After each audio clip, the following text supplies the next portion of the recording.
téléspectateurs de Radio Télépixel, c'est un plaisir immense et énorme pour nous d'être avec vous encore ce soir pour notre première livraison de l'émission Facilité. Comme on vous avait dit lors de notre première intervention, Facilité, c'est une émission qui met la table pour vous parler des technologies numériques, IT en général, comment utiliser les technologies dans vos activités au jour le jour. Et comme je vous avais promis aussi, de ramener autour de cette table des invités pour nous parler soit de leur expérience de travail, soit de l'utilisation des technologies de l'information dans leurs activités.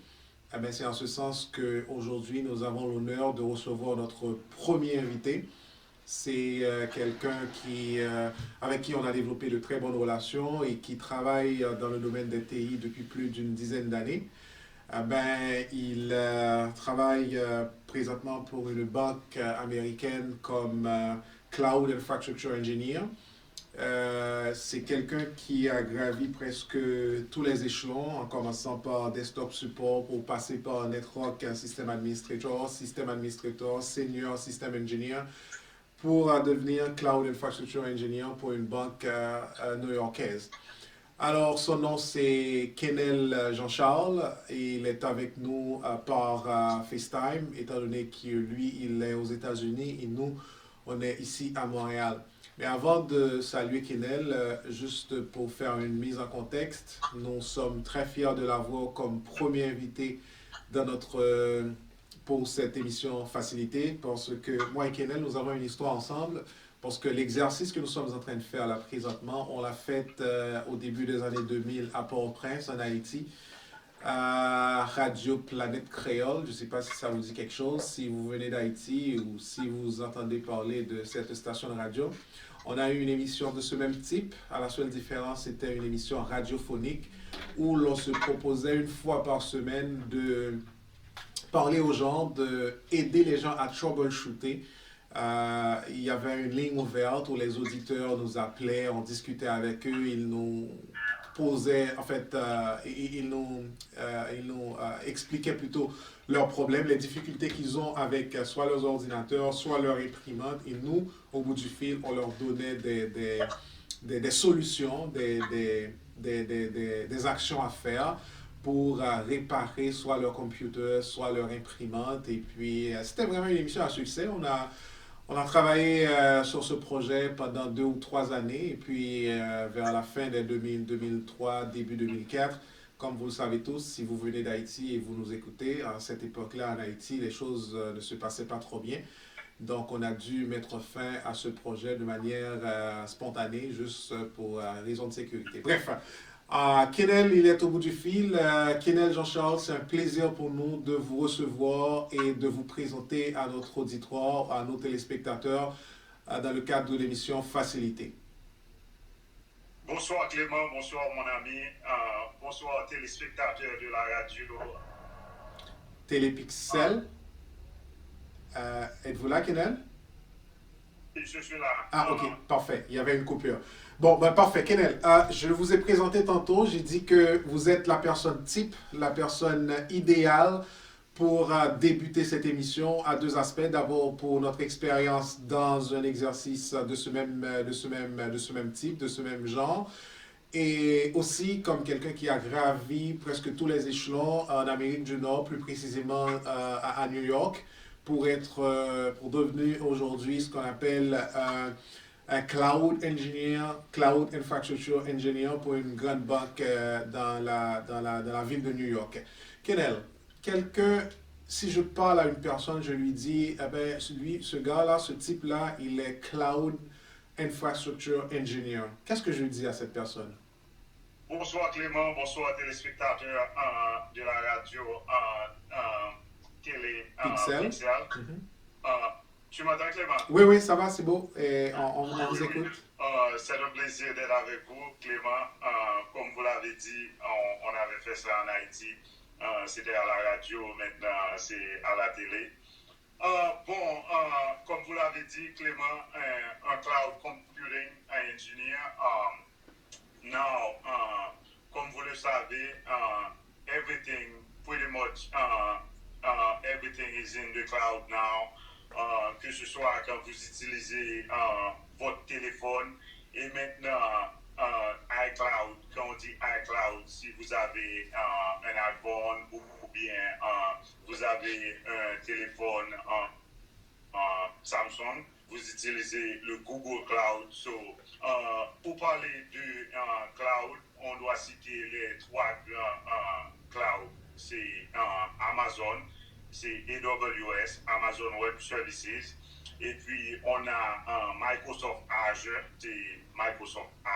c'est un produit de Microsoft. Et puis, on a le produit de Google aussi, c'est GCP, they call it Google Cloud Computing. Donc, ces trois clouds compliquent dans le marché de cloud computing. Donc, les utilisateurs, que ce soit une personne à la maison, vous avez un petit business, un grand business, c'est un atout, c'est plus facile dans le cloud. Kenel, Yeah, ok, cloud computing. Le cloud, on sait qu'en français, c'est le nuage, là. Maintenant, le cloud computing, c'est quoi exactement? En quoi ça consiste?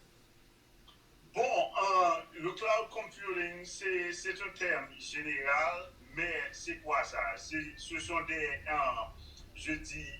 des databases that Amazon Web Services ou Microsoft Azure, ce sont des data centers. They have pretty much everywhere. They have say data center. They have them in Europe, in America, but c'est pas exactement dans le cloud, dans le nuage.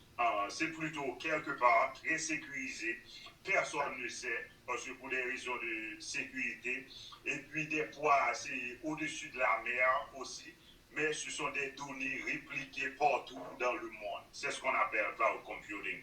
Mais c'est pas dans le cloud, c'est pas dans le nuage, vraiment. Ok, Kenel, je sais que depuis une dizaine d'années, ça vous arrive pas trop souvent de vous exprimer en français. Donc, j'ai compris qu'on est en train de faire beaucoup d'efforts et je vous force aussi par rapport à par vos exigences professionnelles, justement. Alors, si on parle de données qui ont été déléguées, qui ont été dédiées à d'autres entités pour gérer, maintenant, est-ce qu'il n'y a pas un enjeu de sécurité à ce niveau-là, Kenan? Non, pas vraiment. Pas vraiment, parce que ici, aux États-Unis, même le gouvernement américain utilise le cloud computing. They just signed a contract avec Microsoft pour 10 billions de dollars, so 10 milliards de dollars. Donc, si le gouvernement américain utilise le cloud computing, donc ça veut dire c'est sécurisé ça. Ça veut beaucoup dire, effectivement, parce qu'on sait que, surtout aux États-Unis, pour ce qui est de sécurité, on ne joue pas avec ces aspects-là, surtout dans le domaine technologique. Et on sait aussi, s'il y a des compagnies qui se font voler des données, surtout aux États-Unis, les pénalités sont assez grandes et fortes à payer. Bref. Alors, Kinel, en tant que cloud engineer pour une banque, en quoi consiste votre journée? Quand vous rentrez au bureau, en quoi consiste exactement en tant qu'ingénieur au niveau de l'info nuagique? Comment ça se passe pour vous une journée de travail? Comme vous l'avez dit, Clément, c'est dans le cloud. Donc, quand je suis arrivé au bureau, premièrement, je dois essayer de make sure all my data, we can connect to all my data, c'est-à-dire je peux connecter avec les données. Parce que les serveurs,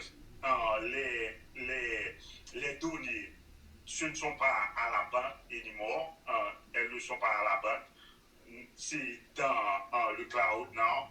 So, first thing I do, première chose, pour ça aussi, on doit avoir une très bonne connexion d'Internet. So, c'est ça avec le cloud, parce que les données ne sont pas à la banque, c'est plutôt dans le cloud. Donc, on on doit assurer il y a une très bonne connexion entre la banque et les données. Donc, c'est la première chose. OK. Ben, si les données ne sont pas logées de façon interne dans la société, maintenant, en termes d'accessibilité, on va prendre un exemple assez simple. J'ai mon ordinateur chez moi, je suis en train d'interroger mon ordi. Il y a des données qui sont stockées dessus et je veux y accéder. Je sais que si j'ai pas un ordi assez puissant en termes de processeur, en termes de vitesse, tout et tout, ça peut me prendre quelques temps juste pour ouvrir. Connexion d'Internet aussi. Parfait. En fait, ce que tu veux nous dire, Kenel, c'est que tout passe vraiment par la connectivité. Vous devez avoir une certaine stabilité en termes de connexion, ce qui fait que pour que les données, on puisse les interroger de façon en temps réel, si je peux dire. Yeah, de façon rapide. OK. Pour une banque, donc c'est une banque, on a une connexion directe entre les data centers et la banque. Donc, pour nous, c'est très facile. But pour les utilisateurs à la maison, c'est ça que fait maintenant, even quand vous utilisez votre téléphone, vous devez avoir des données Internet sur le téléphone pour accéder aux informations. So, c'est ça. OK. Autre chose, Kenel. Quel est l'avantage pour une entreprise de façon générale de se vouer à l'info nuagique que de gérer soi-même ses propres données? C'est quoi l'avantage? Parce que quand je lis le marché, quand je suis ce qui se passe effectivement sur le marché, la plupart des compagnies, toi tu viens de le dire tantôt, le gouvernement américain se dirige vers le cloud. Ici aussi au Québec, il y a des projets pour que au niveau provincial, que des données de la population puissent être transférées vers, je pense que c'est Azure, là, je ne m'appelle pas trop, il faudrait que je relise. Exact. Il faudra que je relise l'article. Mais là, quel est l'intérêt? C'est quoi l'avantage? Est-ce que c'est le coût? Est-ce que c'est... Le premier avantage, c'est l'accessibilité. Okay. Parce que ces compagnies, like Microsoft et puis Amazon, ils ont des data centers. Cela veut dire que les données sont toujours accessibles. S'il y a un problème, let's say, à New York, en Europe, donc les données sont transférées en Asie, les données sont partout. So, les données sont toujours là. Mais quand vous avez une compagnie, une banque à New York, si vous avez les données à New York, s'il y a un problème avec le terrorisme, avec les choses qui se passent maintenant, s'il y a un problème à New York, vous perdez les données. Vous n'avez pas accès aux données. Mais avec le cloud, les données sont toujours accessibles. On utilise le terme HA, c'est High Availability. Cela veut dire que les données sont toujours là. Et puis, there is another term that they use, c'est DR, Disaster Recovery. Ça veut dire, s'il y a un désastre quelque part, on peut retrouver les données quelque part d'autre, que ce soit en Europe, en Asie ou bien en Amérique. Fait que, Kenel, si je comprends bien, je peux résumer ton intervention en deux mots. C'est d'abord une forme de sécurité. C'est un peu high level en termes de sécurité. Et deuxièmement, c'est la disponibilité. Les données sont toujours disponibles et accessibles, qui sont deux termes. Quelle que soit la raison. OK, super. Yes. Oui, bon, comme on est haïtien, on peut prendre l'exemple de ce qui s'est passé en Haïti en 2010 avec le tremblement de terre. Quand quelque chose se passe comme ça, que ce soit à New York, quelque part, donc les données sont automatiquement transférées sur d'autres clouds. So, c'est ça l'accessibilité des données. OK, fait que ça, on est tout carrément dans une autre ère. On allait en numérique. Fait qu'il n'y a rien qui soit en dur, en hard. Fait que tout est soft. Et puis, il y a une certaine versatilité. On peut transférer de centre de données vers un autre centre de données. Les données sont répliquées en temps réel. Ce qui fait que... Et ça se fait automatiquement. Parfait. Pour moi, even mes données à la banque, je ne sais pas si... maintenant, ils sont en Europe ou bien en Asie ou bien en Amérique. On ne sait pas. C'est pour OK. ça qu'on dit c'est dans le cloud. On ne sait pas, c'est dans le cloud. Mais OK. on a toujours accès aux données. Oui, tout à fait. Ça, je peux te le confirmer. Même Amazon, je sais qu'ici à Montréal aussi, Amazon a des projets pour avoir des data centers, mais on garde ces informations de façon secrète, juste pour éviter question de sécurité aussi, là. Et puis, ils gèrent aussi beaucoup de données, et puis, pour beaucoup de compagnies, beaucoup d'entreprises, fait qu'ils doivent s'assurer que ces informations-là sont gardées Yes, sont secrètes. toujours disponibles. De votre expérience, je sais que vous avez plus d'une dizaine d'années depuis que vous êtes, on va se tutoyer, là, depuis que tu es sur le marché à New York. Est-ce que c'est déjà arrivé un cas où vous essayez d'accéder aux données dans le cloud et puis, hop, d'un coup, c'est pas disponible? Est-ce que t'as déjà eu cette expérience-là? Ça arrive des fois, mais pas souvent. Par Ok. exemple, si on prend l'exemple de Office 365, Office 365, ce sont des données pour email que Microsoft utilise partout dans le monde. We have access to email 99.9%. Ok. So, seulement 0.1%. Ben, ça arrive parfois. Mais Ouais, pas c'est souvent. ce qu'on appelle une marge d'erreur. Kenel, Yes. en tant que Yes. pas data engineer, mais plutôt cloud infrastructure engineer, ça prend quoi comme formation? On a besoin de quoi comme background pour que l'on puisse devenir un cloud infrastructure engineer? Un cloud infrastructure engineer, c'est un ensemble d'expériences. D'abord, comme vous savez, Calvert, on a étudié computer engineer. So, c'est un ensemble de data and also de networking. Because les données sont dans le cloud. So, en termes de networking, you have to understand the connection between your company and the data center. Donc, c'est un peu de réseau et puis de computer information. So, c'est un mix, ça. OK, parfait. Kenel, notre auditoire est un peu varié. On a des étudiants qui étudient présentement en technologie, de façon générale, que ce soit programmation, sécurité, assurance qualité. Et je leur félicite d'ailleurs de suivre cette émission parce que c'est un canal pour eux pour s'enrichir du côté à cet aspect-là. Ils vont pouvoir, à partir de cette émission, apprendre des nouvelles choses. Sur un plan plutôt personnel, je dirais, quand je regarde ton background, Kenel, c'est très intéressant. Tu as commencé vraiment comme desktop support, ensuite tu es passé à network administrator, ensuite pour devenir cloud infrastructure engineer. Si je te demande de me parler de ton parcours en termes de facilité, quels sont les obstacles que tu as pu rencontrer? Parce que en général, la raison pour laquelle je vais mettre ma question dans le contexte, on va considérer comme étant des gens venant de l'extérieur, si on me permet le terme. Comme des immigrants. Ok, parfait. Tu me le fais pas dire. Mais pour intégrer ce marché, pour intégrer et puis pour traverser toutes ces étapes, pour gravir les échelons en termes d'expérience ou de difficultés ou d'obstacles. Décris-nous ces étapes-là et puis les étudiants qui nous écoutent présentement, ils vont savoir que, eh bien, Oui, il n'y a pas... possible. Définitivement, c'est possible que ce soit pour les étudiants en Haïti ou bien à Montréal, au Canada, en France, partout et ici aux États-Unis. C'est possible. L'important, c'est la persévérance et puis l'expérience.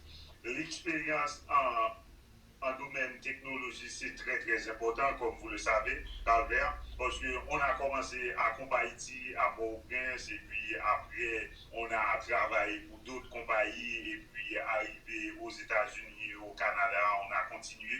Donc, c'est beaucoup d'expérience. Et puis, comme vous le savez aussi, des émissions comme cette émission, et puis la recherche c'est vraiment une combinaison de toutes ces choses parce que l'expérience, c'est très, très important. As long as you know what you're doing, you will go step by step, échelle par échelle. Perfect. Donc, c'est ça. Il y a quelque chose qui me vient en tête pendant que tu fais cette allusion-là. En fait, c'est pas une question, mais c'est plutôt un genre de commentaire. L'avantage qu'il y a avec les TI, c'est que ça prend pas, je dirais, euh, la langue fondamentale pour les TI, c'est l'anglais. Fait Oui, que on est surtout pour la technologie, Clément. Parce que quand on parle de technologie et puis de cloud computing, we're talking about Microsoft Azure, c'est aux États-Unis. We're talking about AWS, Amazon Web Services, c'est encore aux États-Unis, c'est l'anglais. Les termes sont en anglais. Et puis, we're talking about GCP, Google Cloud Computing, c'est encore aux États-Unis. Donc, en technologie, l'anglais, c'est définitivement un appel. parfait. Et si tu me permets d'approfondir un tout petit peu aussi, même les examens de certification aussi, là, si on veut passer soit la WS, la partie fondamentale ou l'architecture, c'est carrément en anglais parce que ça vient toujours de la maison mère. Fait que on peut être dispatché un peu partout à travers le monde, mais dès qu'on parle technologie, on parle le même langage. Fait que ce sont les mêmes termes, c'est les mêmes terminologies qui reviennent. Fait que il n'y a pas, vraiment de difficulté à ce niveau-là. Peu importe là où on se trouve, on va se comprendre parce qu'on va utiliser les mêmes termes. C'est cloud computing, c'est AWS, c'est Azure, comme tu dis. C'est AWS, Amazon Web Services, c'est networking. When we're talking about networking, c'est réseau. Donc, c'est ça, quoi. Si on revient sur un peu les trois exemples que tu as donnés, Kenel, Azure, AWS, GPC, est-ce que si je suis propriétaire d'entreprise et puis je suis intéressé par le cloud computing, je veux faire héberger mes données, je ne veux pas avoir à payer 15, 16, 20 000 dollars US pour un serveur, non seulement avoir le matériel que je dois gérer, avoir une chambre réfrigérée pour garder mes serveurs en bon état, et puis avoir une personne pour manager tous ces serveurs-là, ça c'est un coût. On peut amortir le coût en faisant ce qu'on appelle un genre d'outsourcing. On fait appel soit à Azure, à AWS, à GPC, GCP pour la... L'aspect économique, c'est très, très important aussi. Surtout pour les petites compagnies. On appelle ça des startup companies. So, ils ne sont pas du grand budget. Donc, ces compagnies, c'est plus facile d'adapter le cloud computing. Parce qu'on paie pour ce qu'on utilise avec le cloud computing. On va mettre fin à notre conversation, Kenel, mais deux petites questions avant qu'on se laisse. La première, c'est qu'on parle de AWS, Azure et puis Google. Est-ce que toi, à partir de ton expérience, tu as une préférence? Oui, définitivement. Pour moi, j'ai un background avec Microsoft et puis premièrement, AWS c'est number one. C'est pour cloud computing, c'est AWS. Après, c'est Microsoft. Et puis, troisième, c'est Google Cloud Computing. Mais à cause du contrat, le gouvernement américain a signé avec Microsoft maintenant. Donc, on peut dire Microsoft et AWS, c'est égal égaux maintenant. Mais pour moi, j'aime Microsoft bien. OK, parfait. On sait que Microsoft, leur produit, c'est très répandu un peu partout. Il y a beaucoup de gens qui ont beaucoup plus je dirais, de sympathie pour Microsoft comparé à d'autres produits comme les Mac ou Apple, par exemple. Kenel, pour terminer, une dernière question. Comment est-ce que tu vois, toi, le cloud computing dans les 5-10 prochaines années? Bon, c'est l'avenir, quoi. Maintenant, even notre computer, ordinateur, donc ça devient de plus en plus petit. Donc, cloud computing, c'est l'avenir. On va utiliser seulement l'écran, mais les données se sont dans le cloud maintenant. Kenel, C'est ça. Kenel, j'ai vraiment pas de mots pour te remercier. Je sais que c'est un énorme sacrifice que tu as pu consentir aujourd'hui spécifiquement pour être avec nous, pour nous parler de ton expérience, pour nous parler du cloud computing. Et je pense que les téléspectateurs et auditeurs qui auront à regarder cette capsule, ils vont ils vont apprendre pas mal des nouvelles choses par rapport à ce qui a été dit. Et des gens qui se questionnent toujours sur une orientation de carrière, parce que quand on parle de TI, il y a tellement comment est-ce qu'on peut dire ça?